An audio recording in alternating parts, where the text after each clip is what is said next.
Donc le prochain orateur est Maxime Ross qui a aussi organisé cette séance avec moi et qui va vous présenter un autre aspect du développement d'entreprise à partir d'un milieu chirurgical, que Maxime lui a pour l'instant arrêté la clinique, et peut-être pour un temps d'ailleurs, pour lancer son entreprise sur un sujet extrêmement différent de ce qu'on a vu jusqu'à présent. Maxime, à ton tour. Merci Dominique. Juste pour situer l'objet de l'innovation, c'est se servir des nouvelles technologies pour transmettre les techniques. C'est vrai qu'aujourd'hui, pour transmettre une technique opératoire, il y a des manuels, on en est venu à la vidéo, c'est très bien, mais quelque chose qui m'avait longtemps frustré, c'était le fait de ne pas avoir accès à l'angle de vue de celui qui réagisse le geste. Toujours à côté, par-dessus l'épaule ou en face. Et finalement, il a été montré, moi je suis neurochirurgien, d'un point de vue des neurosciences, que le cerveau retient bien mieux lorsqu'on est en cette vue à la première personne. Donc au départ, on a créé un matériel qui équipe le chirurgien lorsqu'il réalise sa procédure et qui va venir capter son angle de vue. Globalement, c'est un support pour mettre deux caméras. Mais comme ensuite on va éditer ce film pour ce qui s'appelle la réalité virtuelle, il faut que ces caméras soient stabilisées. Donc une fois que vous avez le masque de réalité virtuelle sur la tête, vous faites face à un écran où vous voyez comme si c'était vous qui faisiez l'opération, du moins comme si vous voyiez au travers des yeux de l'opérateur principal. On vient rajouter ensuite dans le reste de cet espace des données complémentaires pour comprendre l'acte. Ça peut être le scanner opératoire, un schéma anatomique, le cas clinique par exemple. De là ensuite, après avoir créé ce processus, on est allé plus loin, on a mis en place une plateforme qui est en fait une librairie qui collecte ces différents tutoriels immersifs, c'est le nom que l'on a donné. Une librairie qui est accessible via téléphone portable. Et maintenant, là, ce qu'on est en train de faire, c'est de pouvoir donner la capacité à tout un chacun de créer son propre tutoriel immersif, sa propre librairie pour transmettre son savoir-faire. Donc effectivement, j'avais débuté ce développement, parti sur une carrière plutôt universitaire, avec le fameux DU de pédagogie médicale qui était à réaliser. À ce moment-là, on a pu récupérer au même moment un prototype de masque de réalité virtuelle qui n'était pas encore commercialisé pour le grand public. Sauter sur l'occasion pour pouvoir aller plus loin dans la pédagogie et justement lever des frustrations. On a dit tout à l'heure qu'on était les seuls à pouvoir vraiment comprendre ce dont aurait besoin in fine le patient ou même nous-mêmes répondre à nos propres attentes. Et suite aux premiers essais, les premiers contrats sont arrivés assez rapidement, qui ont fait qu'on a incorporé, qu'on a créé la société. Et ensuite, il a fallu aller encore plus loin et je me suis rendu compte aussi que si je n'étais pas là, si je n'avais pas ce pouvoir décisionnel au sein de la société, je n'allais pas justement pouvoir la guider dans le sens auquel je l'entendais. Donc on a beaucoup parlé de dédramatiser effectivement le Devil's Angels, comme vous avez dit tout à l'heure. Il faut savoir qu'il y a des gens très bien et des gens beaucoup moins bien partout, y compris chez les investisseurs. Tant est que je vais essayer de vous montrer comment on va lever ces différents fonds, publics et privés, dans l'ordre dans lequel il faut le faire, donc pas dans l'ordre dans lequel on a fait, puisqu'on a fait un petit peu en sens inverse, mais c'est aussi comme ça qu'on a pu apprendre. Au tout début de la création, il y a bien sûr cette vision et puis la nécessité d'établir cette roadmap, cette voie pour arriver à cette vision qui doit être décrite dans ce qui s'appelle le business plan. Le business plan, vous allez décrire d'abord votre produit, le marché sur lequel il va évoluer, l'analyse de la concurrence bien entendu, donc votre positionnement, les clients et les utilisateurs que vous attendez, sachant que le client et l'utilisateur ne sont pas forcément tout le temps la même personne bien entendu. Le modèle économique, je fais quelque chose, c'est très intéressant, mais comment je vais le vendre? Et comment finalement je vais pouvoir rapporter de l'argent? Rapporter de l'argent, c'est aussi faire en sorte de pouvoir faire vivre une équipe, faire vivre une société et créer un autre produit qui vous permettra d'aller encore plus loin, de répondre encore plus à ces attentes. Tout ceci doit être décliné in fine par des chiffres, donc prendre un directeur administratif et financier est la meilleure des choses qu'il faut faire dès le départ pour pouvoir établir un prévisionnel financier qui tiendra compte de ventes que vous allez faire, des dépenses que vous allez avoir et aussi de l'argent que vous espérez pouvoir faire rentrer en dehors des ventes. Les premiers fonds, quand on crée son entreprise, en général, ce sont des apports personnels. On a de la chance dans notre spécialité d'avoir une une certaine capacité financière malgré tout. C'est-à-dire qu'un jeune étudiant qui sort d'une école d'ingé n'aura pas forcément la possibilité de pouvoir lui-même mettre la main à la poche. Donc il faut casser au tout départ la tirelire. Casser cette tirelire, mais dès que vous incorporez une société, vous allez utiliser cet argent d'abord pour le capital. Les statuts, il va falloir payer malgré tout un avocat, mais au moins le dépôt des statuts va vous coûter de l'argent. Il faut ouvrir un compte en banque. Le business plan vous sert aussi à ouvrir le compte en banque professionnel. Payer déjà un comptable, payer un assureur. Très rapidement, l'argent qui a été mis en place sert déjà à créer en elle-même la société. Donc les gens font appel ensuite à quelque chose qui s'est développé ces dernières années, dernières décennies, qui est le financement participatif, le fameux crowdfunding, equity. Il y a plusieurs termes qui peuvent être employés en fonction de l'échange que vous allez faire vis-à-vis de cet argent. Certaines plateformes internet ont permis de l'idée de grands projets, notamment Kickstarter qui est US, a permis de développer Oculus, qui a lancé la réalité virtuelle en achetant par Facebook. Ulu en France, KissKissBankBank. Donc l'échange c'est quoi? L'échange ça peut être un don. Les gens vont juste faire un don, ils vont avoir en retour l'estime d'avoir pu investir, voilà, tout simplement. Et puis aussi, si on est dans un domaine de hardware, de matériel, de dispositifs, avoir éventuellement des prix sur les premières ventes. Vous avez le prêt participatif, donc c'est un prêt avec un taux qu'il va falloir rembourser, et des prises de capital. Globalement, ces sociétés-là, certaines autres entreprises Internet vont créer une holding qui va réunir l'intégralité de ces personnes qui veulent mettre de l'argent, et cette holding ayant des parts dans la société. Il y en a plusieurs qui proposent ça. Juste pour la petite parenthèse, vous avez entendu parler récemment de ces sociétés, justement sur des financements et des blanchiments qui pouvaient être réalisés pour d'autres mésactions. Donc, ça devient de plus en plus compliqué de pouvoir faire ça de façon fluide, parce que finalement, ils ont les mêmes attentes maintenant progressivement que les fonds d'investissement. À partir de là, vous avez ensuite ce qu'on appelle, vous l'avez évoqué tout à l'heure, la love money. Donc la love money, c'est les 3 F, Friends, Family and Fools. Les premières personnes qui vont croire à votre projet et qui vont vous permettre de vous donner quelques deniers qui soient en échange de parts de capital. Smart money, ce sont les premiers business angels qui vont vous permettre justement d'avoir un petit peu plus de puissance. Et c'est là où, effectivement, vous avez des business angels qui on ne devient pas investisseur comme ça. C'est pas parce qu'on a de l'argent qu'on est investisseur. C'est quelque chose qui s'apprend aussi. Et des fois, vous allez tomber sur quelqu'un qui vient de vendre son entreprise. Alors, très bien, il a très bien vendu, il a fait une très belle plus-value. Mais de ce fait-là, il ne peut pas pour autant, juste parce qu'il investit, avoir la capacité de dire lui-même « je suis un investisseur » avec tout ce que ça comporte autour. C'est-à-dire quand on parle de smart money, la personne n'est pas là juste pour vous donner de l'argent, mais pour apporter aussi un mentoring, un tutorat, un accompagnement, un réseau, pas juste mettre de l'argent comme ça. Ça, c'est quelque chose qui est assez important quand on lève les premiers fonds. Une autre façon ensuite pour les premiers fonds, ce sont les prêts d'honneur. Alors les prêts d'honneur, Initiative France a un réseau de 100 antennes différentes qui sont composées de chefs d'entreprise qui eux-mêmes mettent de l'argent pour faire un prêt d'honneur. Le prêt d'honneur se fait sur la tête des associés. Ces associés vont ensuite mettre l'argent dans la société, dans leur compte courant associé. À partir de ce moment-là, l'entreprise reversera l'argent qu'il y a sur le compte courant associé, excusez-moi, et ce sont ensuite les associés qui vont rembourser. Alors ça c'est très important cette histoire de compte courant associé, parce que tout simplement, si votre compte courant associé est débiteur, ça s'appelle juste de l'abus de bien social, et vous allez devant les tribunaux pour ça, donc faire très attention. C'est juste pour dire vraiment que là, ce prêt-là est court sur votre tête. Ce n'est pas l'entreprise qui emprunte, ce sont bien les associés. Et à partir de l'argent qu'on a initialement, il faut toujours et systématiquement chercher un effet de levier. C'est encore plus vrai en France, dans la mesure où on a de l'aide grâce aux aides publiques, les avances et les subventions. Alors, aides publiques sont de deux sortes.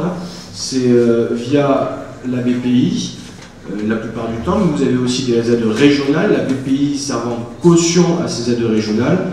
Donc les avances remboursables, en général ce sont des prêts à taux zéro. L'avantage c'est que vous allez avoir l'argent directement, tandis que les subventions sont en général sur facture, donc vous avez l'argent secondairement.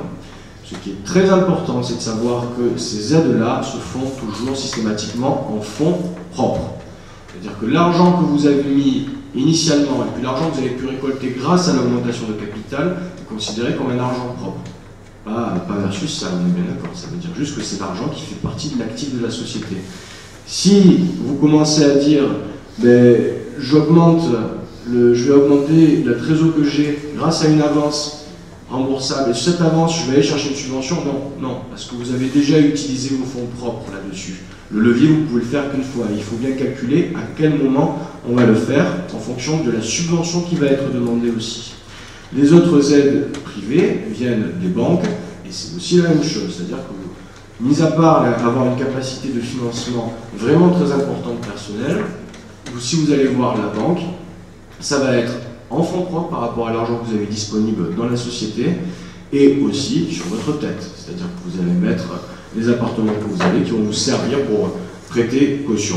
Donc voilà, l'intérêt qu'il y a dans la mouvance en ce moment en France, c'est qu'il y a d'un côté l'État qui a bien compris qu'on pouvait aider, de l'autre côté des banquiers et une personne qui symbolise pas mal ce lien entre les deux, et qui comprend encore une fois ce genre de mouvance qui est assez intéressant. Ensuite, comment on lève des fonds? D'un point de vue, aller encore plus loin. Certaines personnes, si une société de service est mise en place, n'auront pas forcément besoin de lever beaucoup de fonds. On peut très bien arriver à l'équilibre assez rapidement. Lorsque c'est le cas d'un dispositif médical, par exemple, effectivement, d'autant plus implantable, il faut pouvoir lever encore plus pour pouvoir ensuite l'implanter, faire des essais. Il faut valoriser son entreprise. Donc, quelle valeur a une entreprise? Initialement, sur les tout débuts, ça va être sur des comparaisons que vous allez pouvoir faire. C'est-à-dire, telle entreprise a levé tant de fonds, on sait qu'elle a eu telle valeur. Les revenus, enfin bon, vous êtes une petite start-up, vous avez 1 an à peine, les revenus, c'est bien, mais c'est pas ça qui va vous donner vraiment l'image de votre valorisation. Le potentiel, et ça c'est très important. Et le potentiel, c'est aussi les membres de l'équipe. Qui est à bord? Qui passe son temps là-dessus? Quel est le marché initial? Quelle est la vision finale dans laquelle on veut aller? Et c'est là où il y a une grosse différence effectivement entre la mentalité qui va être américaine et la mentalité française. C'est que le potentiel va être d'autant plus valorisé aux États-Unis. Vous prenez par exemple Airbnb. Au départ, c'était des photographes qui allaient dans les appartements prendre les photos. Il a fallu attendre une certaine masse critique pour qu'ensuite ils puissent gagner de l'argent. C'est pareil pour Uber, c'est pareil pour YouTube. Au départ, c'était lui-même qui postait ses vidéos sur sa plateforme. Il faut atteindre un certain temps. Mais ce modèle de je vais mettre de la publicité sur des vidéos sur YouTube, il était là depuis le départ. Mais la seule différence, c'est qu'en France, on va vous expliquer que non, ça va mettre trop de temps à générer de l'argent, donc on ne va pas mettre. Tandis qu'aux États-Unis, il faut tenir ce temps-là pour que ça génère de l'argent, donc on va pouvoir investir plus. Prêt, post-monnaie, votre entreprise, vous lui donnez une valeur et vous définissez quelle valeur elle aura après cette levée de fonds. À mon sens, ce genre de discussion vient vraiment pour des entreprises qui sont beaucoup plus importantes. Et ce genre de discussion sur les phases initiales n'a pas vraiment son importance parce que, aux yeux du créateur de son entreprise, la valorisation de son entreprise est toujours une licorne. Une licorne, c'est une entreprise qui est valorisée à 1 milliard. C'est le cas par exemple de Blablacar. Donc c'est quelque chose qui fait aussi, parfois il peut être difficile d'être bien objectif. Lorsque l'entreprise mûrit, ce sont des audits qui permettent de trancher. Les levées de fonds auprès d'investisseurs, mais ça se fait en plusieurs séries. Donc ce qu'on appelle les différents tours de table. On l'a dit déjà, pour les associés, c'est considéré comme un mariage. Avec certains investisseurs, ça peut être exactement la même chose. Il faut vraiment bien s'entendre avec pour éviter sur la vision et être en toute transparence pour que les choses se passent bien. La toute première des entrées en capital, ça s'appelle l'amorçage. On dit le seed. Alors globalement, en général, c'est les premiers milliers, premières centaines de milliers d'euros. Il n'y a pas vraiment de vente encore, il n'y a pas de quelques POC. Alors POC, c'est Proof of Concept, c'est un prototype que vous fournissez à une entreprise, mais qui vous a rémunéré pour.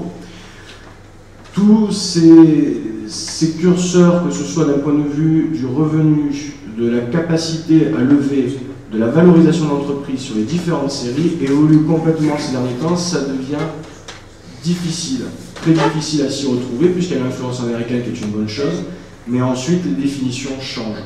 Mais globalement, voilà, il faut retenir que l'amorçage, vous avez un produit qui est en cours de finalisation. La série A, ça va être le moment où vous allez être sur la phase de commercialisation. Donc l'argent que vous allez obtenir va plus être tant sur la recherche et développement que sur la commercialisation de votre produit. Ce n'est pas la même chose dans le cadre de dispositifs médicaux implantables, puisque là, effectivement, il faut aller jusqu'à 50 millions. D'autres séries, mais ensuite il y a la série B, il y a la série C, et plus vous grandissez, plus vous êtes à même on espère pouvoir avoir bénéficié d'apports en capitaux beaucoup plus importants, avec les ventures capitalistes, les fonds d'investissement, jusqu'après des fonds spéculatifs. La série B va être une augmentation de parts qui va pouvoir générer un début d'exploitation commerciale à l'export. La série C, c'est vraiment pour s'étendre, et ça peut durer ainsi jusqu'à quoi? Jusqu'à, en fait, il y a deux grandes façons d'imaginer la suite, au-delà du fait de rester tout simplement à l'équilibre et de rester stable. Vous avez ou bien ensuite, c'est une entreprise dont c'est le but, c'est la stratégie initiale, c'est le rachat par un autre groupe. Ça fait partie de la stratégie d'entreprise, mais ça veut dire aussi que d'emblée, dans les premières relations, les premiers réseaux qui ont été développés, mais il faut déjà commencer à se rapprocher de ce grand groupe, et peut-être que c'est même lui qui va commencer à investir jusqu'au moment où il vous apportera maturité et jugera bon qu'à ce moment-là, le rachat puisse être fait, ou alors devenir public, c'est l'IPO. Et à ce moment-là, c'est aussi une route qui est très très difficile à mener pour arriver ensuite en bourse. Il n'y a pas une fatalité vers l'un, vers l'autre, il peut aussi très bien rester une entreprise qui est à l'équilibre avec ses revenus. Quand le seul souci, c'est quand on est dans les nouvelles technologies et que vous voulez aller encore de l'avant, il y a toujours une part de R&D qui a son importance et qu'il faut pouvoir financer. On l'a dit à plusieurs reprises aujourd'hui, il y a une grande difficulté qui est le temps que l'on peut y consacrer, et c'est aussi la plus grande richesse qu'on ait sur l'innovation. Il n'y a pas forcément besoin d'être à un bureau ou d'être à un horaire précis pour innover, c'est aussi des réflexions qui viennent à d'autres instants et qui sont porteurs. Donner un petit peu de son temps vers l'innovation, c'est pas aussi forcément se lancer dans une création d'entreprise, même si personnellement je suis convaincu que c'était la meilleure décision que j'ai prise. D'autres personnes voudront participer en ayant quelque part, ou en étant directeur médical ou consultant. Mais voilà, donner son temps à l'innovation permet déjà de valoriser tout le travail qui est fait. Et c'est pour ça que je reprends justement quelques mots de Steve Jobs, qui disait qu'en fait, sa chose préférée n'était pas l'argent, mais c'était clairement la ressource la plus précieuse qui était le temps. Et ce temps-là en lui-même, pour répondre tout à l'heure à pourquoi ça n'a pas été fait avant, parce qu'il fallait un petit peu de temps pour le faire. Et est-ce que quelqu'un peut refaire ça? Est-ce que quelqu'un peut reproduire votre innovation? Et vous dites, d'accord, ben YouTube, on peut mettre des vidéos sur Internet, n'importe qui peut le faire. On peut refaire un réseau social, entre guillemets, mais le temps que vous y avez consacré, lui, est quelque chose que jamais personne ne pourra récupérer. Donc, en mettant à un moment une armée d'ingénieurs, cette armée d'ingénieurs, si vous avez pris le temps avant, ça ne se récupérera jamais, et là, vous devez lancer l'argent. Merci beaucoup. Merci beaucoup, Maxime. C'est une autre facette de la création d'entreprise par un chirurgien, avec pas mal de détails sur les financements. Est-ce que vous avez des questions pour Maxime? Moi, j'ai une question à poser. Oui, alors, on a vu dans tous vos exposés combien l'aspect financier et monétaire est très important. Et je suis étonné que personne n'a encore parlé de l'introduction en bourse. Parce que l'évolution d'une start-up naturelle, c'est en fait une fois qu'elle a obtenu une certaine force, elle s'introduit en bourse. Et à ce moment-là, ça change sa dimension, ça change aussi son financement. Et j'aurais peut-être quelques commentaires à faire ensuite sur celui qui va investir en bourse, parce que ce n'est pas un business angel, il va pouvoir investir des sommes qui sont beaucoup plus faibles, il faudra que ces sommes qu'il investisse, il les considère comme des fonds perdus. Et ça va un peu contre l'avis de César qui dit que les gens ne veulent pas investir à titre presque gratuit, mais quand on investit en bourse, c'est presque gratuit. Et deuxièmement, ça revient également à une affaire de temps, parce que cet investissement, il se passe sur la durée. Pour arriver à faire un bénéfice en bourse sur une start-up introduite, il faut énormément de temps, il faut avoir le cœur bien accroché. On pense par exemple à Carmat, qui est quand même une société extraordinaire, dont les cours ont varié de 140 € à 20 €, c'est-à-dire 7 fois leur valeur. Alors ma question, pourquoi ne parle-t-on pas encore de l'introduction en bourse et qu'est-ce que vous en pensez? Merci de cette question. Je pense que, encore une fois, c'est pas une finalité en soi, mais c'est quelque chose qui peut être intéressant. C'est toujours pareil, le moment où on lève un fonds doit être mûrement calculé initialement.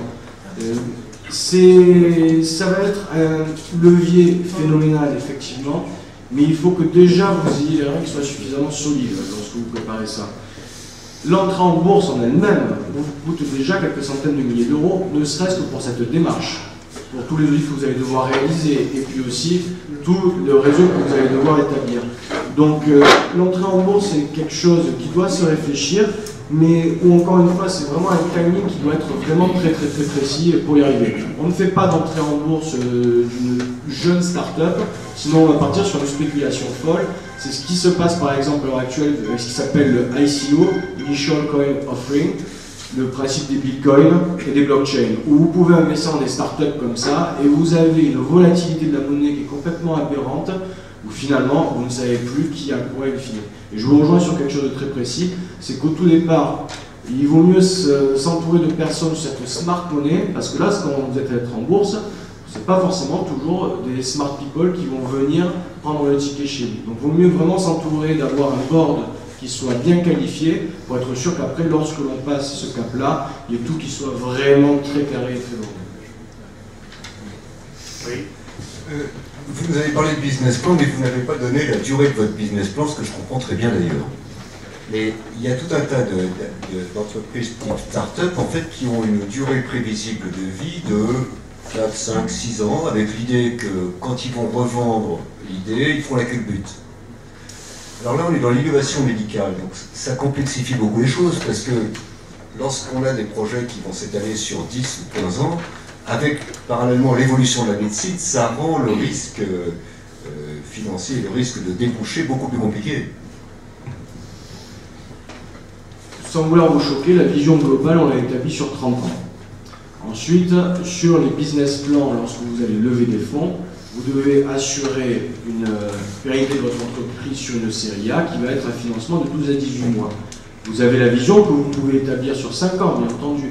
Mais ils ne veulent pas savoir finalement plus de 18 mois parce que le but de ces premiers business angels est très fréquemment de pouvoir sortir sans trop tarder. Donc, lorsque vous donnez votre business plan, globalement, le prévisionnel financier, vous allez le faire initialement sur 5 ans. Mais ce sont vraiment que les 3 premières années qui sont valables, montrant qu'en fait, c'est la première année et demie que vous allez financer.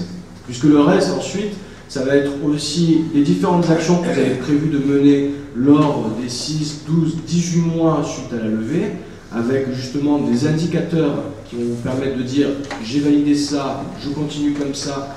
Plus vous les validez, plus les propos que vous avez tenus, vous pouvez les confirmer et les affirmer. Et à ce moment-là, vous préparez à la levée suivante, si besoin bien entendu, pour aller chercher beaucoup plus.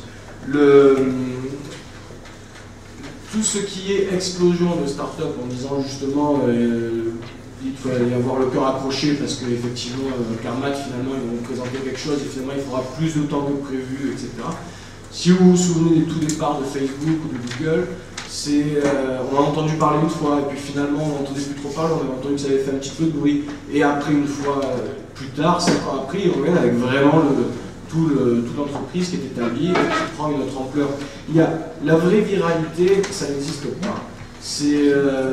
Chaque fois qu'il y a eu une viralité qui s'est produite, c'est aussi parce qu'il y a eu énormément de travail en amont qui a été mené que le plan a été scrupuleusement respecté et qu'il y a aussi quand même une grosse influence, quelque chose qu'il ne faut pas négliger, qui s'appelle le marketing, et qui permet aussi ensuite d'obtenir ça et de rentrer dans ce cercle vertueux. Mais ne sous-estimons jamais le travail de tous ces entrepreneurs initialement pour arriver à ce résultat-là. Maxime, on dit souvent qu'en France, et les orateurs d'avant ont souligné, c'est facile de commencer, il y a plein d'organismes qui sont là pour aider, mais qu'ensuite, c'est beaucoup plus difficile de trouver des financeurs. Qu'est-ce que tu penses de ça? La France a organisé, les 3 premières années sont les pires pour une start-up, puisque c'est là où il n'y a plus que globalement moins de 30% qui passent le cap de la 3e année. Donc la 3e année est vraiment le moment critique. Pourquoi? Parce que au départ, on a créé son entreprise avec un premier produit. Ensuite, on a atteint le premier marché, puis on voit qu'il faut aller plus loin, ce qui s'appelle passer à l'échelle, c'est-à-dire vendre ça de façon industrialisable. Et c'est ce moment charnière où toutes les aides publiques sont vraiment focalisées aux alentours de la 2e, 3e année, le plus, pour pouvoir permettre de passer ce cap-là. En estimant qu'ensuite, vous allez, si vous avez passé ce cap-là, vous êtes déjà beaucoup plus mûr pour arriver à faire la suite. Est-ce qu'il y a d'autres questions? Non. Maxime, merci beaucoup. Merci.